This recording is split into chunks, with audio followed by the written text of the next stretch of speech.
l'accompagnement des migrants. M'engueuler si j'en oublie. Partout, on constate l'absence ou la baisse continue des moyens, l'impossibilité de travailler correctement.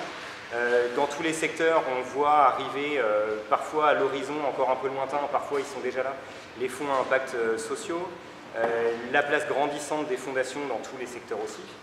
Et tout ça, du coup, du point de vue des travailleurs sociaux, ça se traduit par le sentiment petit à petit que nous-mêmes, en sommes amenés à maltraiter les personnes qu'on accompagne, qu'on perd leur confiance, qu'on n'a absolument aucune reconnaissance de nos compétences, puisque désormais on peut même faire un seul et unique, même beau métier, et puis qu'on souffre d'un management qui ignore aujourd'hui absolument tout des publics qu'on accompagne et qui raisonne plus que par des mots-clés. Alors on a beaucoup parlé de plateformes, de protocoles, de chiffres, voilà.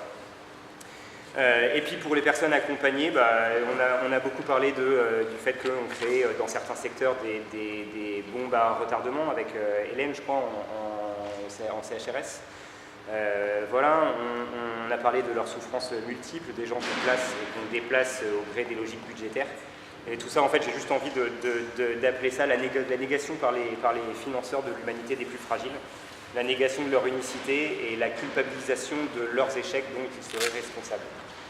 Donc voilà, ce matin on a fait des constats. Alors ces constats-là, on les fait très très souvent dans nos AG respectifs, dans les départements. Et toute la difficulté qu'on a, en tout cas nous qu'on a eu pendant un temps en Maine-et-Loire, ça a été de réussir à dépasser ce stade du bureau des pleurs et de commencer à s'organiser et à construire de l'action.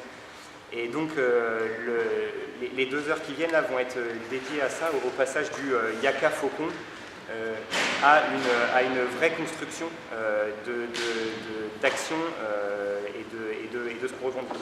Et donc du coup, ce que je vous propose, ce qui a été construit du coup un peu à l'ordre du jour de cette partie-là, c'était d'aborder contre qui on se bat, pourquoi on se bat et comment on se bat.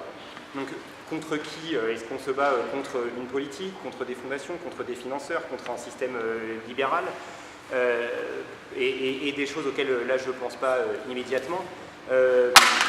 Pourquoi on se bat? Est-ce qu'on a des revendications communes qu'on sera en capacité de faire émerger et qui peuvent aller le fait de mettre des moyens à des thématiques plus précises? Est-ce qu'il faut, en protection de l'enfance, par exemple, revendiquer un taux d'encadrement minimum des jeunes du nombre de jeunes par adulte, ce genre de choses. Et puis ensuite le comment on se bat avec du coup toutes les actions possibles et imaginables que vous avez déjà menées ou que vous souhaitez mener, et on en a déjà eu des amorces ce matin. Ça a beaucoup tourné notamment par William, je ne sais pas si William il est encore là, je crois qu'il s'appelait William, un petit gars ténor. D'accord, et du coup qui a amené beaucoup, mais c'était pas le seul, la notion de est-ce qu'on doit repolitiser notre métier et notre façon d'être travailleurs sociaux. Et donc voilà, et puis aussi un comment comment est-ce qu'on converge. On sait très bien qu'on a déjà du mal au sein des mêmes branches dans le secteur à agir ensemble. Quand on élargit rien que protection de l'enfance, AEMO, MEX, déjà c'est compliqué.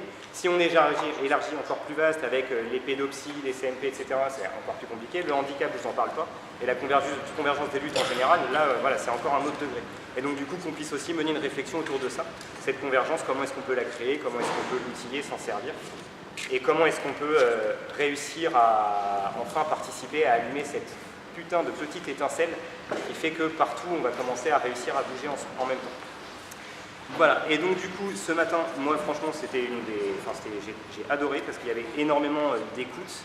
Il y avait une conversation collective qui émergeait avec des gens qui faisaient référence à ce que d'autres gens avaient dit avant. Et c'était super intéressant, et du coup, je vous invite tous à poursuivre sur le même principe cet après-midi. Parce que si on arrive à être aussi efficace cet après-midi que ce matin, on va pouvoir faire des choses chouettes.